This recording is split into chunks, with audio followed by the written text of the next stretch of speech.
Γεια σας μάγκες, σήμερα θα κάνουμε parkour. Πάμε να ξεκινήσουμε. 4 τρόποι για να μην κρεμοτσακιστείς. Καθαρίζεις τα πόδια σου. Και μετά τι κάνεις?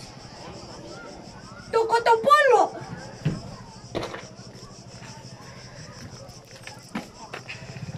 Ωραία. Και τώρα, δεύτερον, για να μην φας τα πόδια στη μούρη, τα έχεις ανοιχτά και κρατιάς. Και μετά πας και κάνεις αυτό.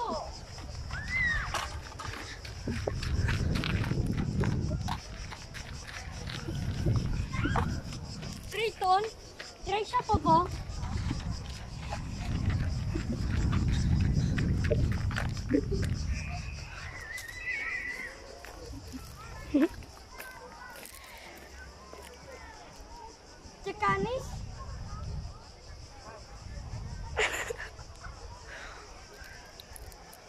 Και κάνεις αυτό.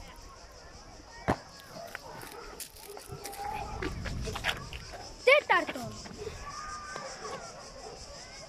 χωρίς μια ανάσα γιατί θα πεθάνεις. Θα έχεις πεθάνει από τη ζέστη. 40 βαθμούς και κάνεις parkour.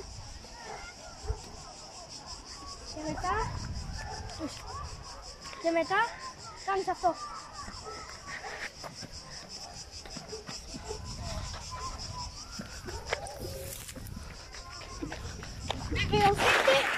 Βεβαιωθείτε ότι έχετε κάνει ένα like και ένα subscribe.